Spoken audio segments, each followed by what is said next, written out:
During her 4 years as Secretary of State, donors poured more than $476 million into the Clinton Foundation. The temptation for that to become a vehicle for influence peddling is enormous. Do I have a problem when a sitting Secretary of State and a foundation run by her husband collects many millions of dollars from foreign governments, governments which are dictatorships? Do I have a problem with that? Yeah, I do. The Clinton Foundation exists as a temptation for any foreign entity or government that believes it could curry favor through a donation. It is impossible to figure out where the Clinton Foundation ends and the State Department begins. What is so wrong about the Secretary of State meeting with major foreign leaders who have given to her husband's foundation? Because there is an implication that when you give those donations that you will have access, and that's pay to play. They've made hundreds of millions of dollars selling access, selling favors, selling government contracts, and I mean hundreds of millions of dollars. There is a big pay for play out there, that you give contribution, and contribution gives you access. Look, if you don't pay for that access, you don't get the access. Why these people are putting huge amounts of money into our political system. And in my view, it is undermining American democracy. There's a question of access. What are the donors getting? I mean, these are not stupid donors. These are sophisticated donors, foreign governments, corporations with business before the government. When they are giving money, what are they expecting? And if you're going to argue that, let's say, the Saudis are giving money to the Clinton Foundation because they're great humanitarians, I mean, that's kind of a ridiculous argument. You don't have a lot of civil liberties or democratic rights in Saudi Arabia.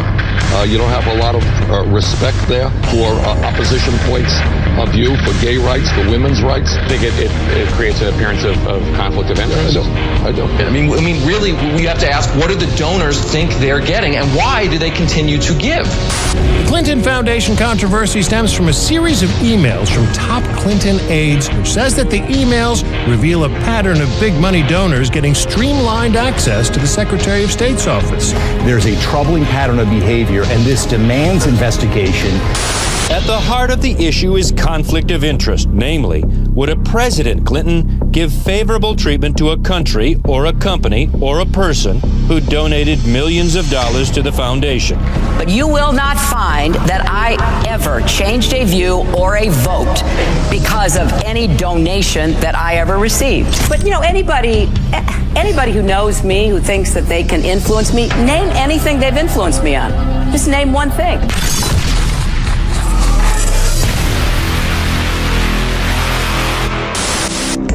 According to federal law, the Secretary of State is responsible for the continuous supervision and general direction of sales. In this role, Secretary Clinton was empowered to approve or reject deals based on national security and human rights violations. We reported in our series about arms deals. I mean, foreign governments gave huge amounts of money to the Clinton Foundation at precisely the time that those foreign governments saw a huge increase in arms exports authorizations from the Clintons-led State Department. The Crown Prince of Bahrain got a meeting with Clinton only after exhausting all the normal channels and turning to the Clinton Foundation for help. So Bahraini Crown Prince Salman directed $32 million to a Clinton Foundation program, and the Kingdom of Bahrain itself has donated up to $100,000 each. An executive from the foundation stepped in. Good friend of ours, he noted in an email to a top Clinton aide. Her top aide, Huma Abedin, and said, remember, the Crown Prince of Bahrain is one of our friends. Our friend, as in he gave us $32 million. You better take that damn meeting. Within 48 hours, the meeting was set. Okay, when I introduce you, I'm going to say, this is a friend of mine. That means you're a connected guy. Now, if I said instead, This is a friend of ours. That would mean you were a made guy. Capiche? Yeah, friend of mine, friend of ours. What do I call you, friend of ours? Keep your fucking mouth shut about me. So money is coming into the Clinton Foundation from the Crown Prince of Bahrain. The Clinton Foundation reaches out to the State Department and says he is a good friend of ours. But subsequently after that, what happened is that Bahrain saw a major increase in U.S. arms export authorizations from the Clinton State Department at a time that Bahrain was facing the Arab Spring uprisings and was accused of human rights violations in crushing those protests. But the State Department documents show that between 2010 and 2012, the Clinton-led State Department approved $630 million worth of direct commercial arms sales to Salman's military forces in Bahrain. That was a 187% increase prior to her being in charge of this.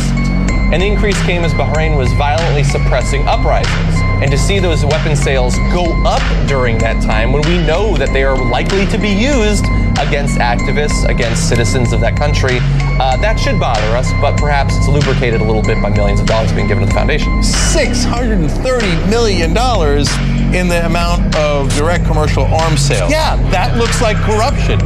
I don't know whether you know this or not, but you only have your fucking casino because I made that possible. I'm what counts out here, not your fucking country clubs or your fucking TV shows. And what the fuck are you doing on TV anyhow? I'm only on TV because I gotta be able to hang around a casino. You understand? You could have had the food and beverage job without going on television. I'd like to invite to the stage Raj Fernando. As previously reported by ABC News, another big foundation donor, Rajiv Fernando, a Chicago commodities trader, was appointed to a sensitive international security board by Secretary Clinton, even though he had no known experience in the area. When we first reported on the connection, Fernando went after our cameras and threatened to have us arrested. We'll be arrested. I'll be arrested for asking questions of this man? He resigned after we raised questions about his appointment. Bryan's team caught up with him again at the Democratic National Convention. Rajiv Fernando, now a Clinton superdelegate. I'm just trying to help Secretary Clinton get elected. Longtime Bill Clinton pal and mining magnate Frank Giustra. Giustra's foundations have given more than $50 million to the Clinton Foundation.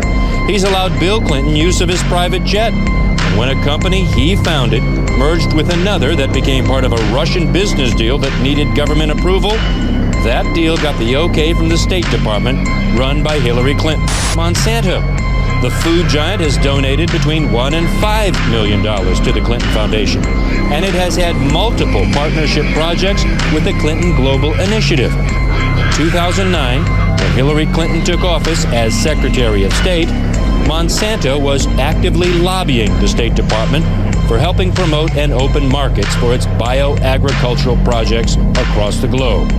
And it all coincided with Secretary Clinton's global policy to promote agricultural biotechnology. So, guys, you can't dispute this. At a minimum, it looks like corruption. Come on, give me a hand with this now. Pull this out. Pull it. Bro, you're taking the whole fucking thing apart. What are you doing down there? What are you doing? Just feeling around here. What do you think? You think I got a wire on my car? What do you think? You think I'm a fucking stupid? Did I say that? Did I say you got a wire? Say it to my face, you're gonna do this. You kind of need a smoking gun if you're going to accuse someone of illegal activity, no? I don't have an email or a taped conversation where somebody says, if you do this, we will give you that. I would say that is a ridiculous standard.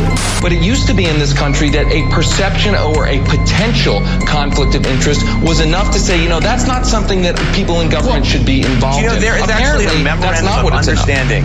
But no proof has come out of quid pro quo. No, there is a quid pro quo. Is it an illegal line that got crossed over? No, nobody's going to get prosecuted for this because that's also the nature of this.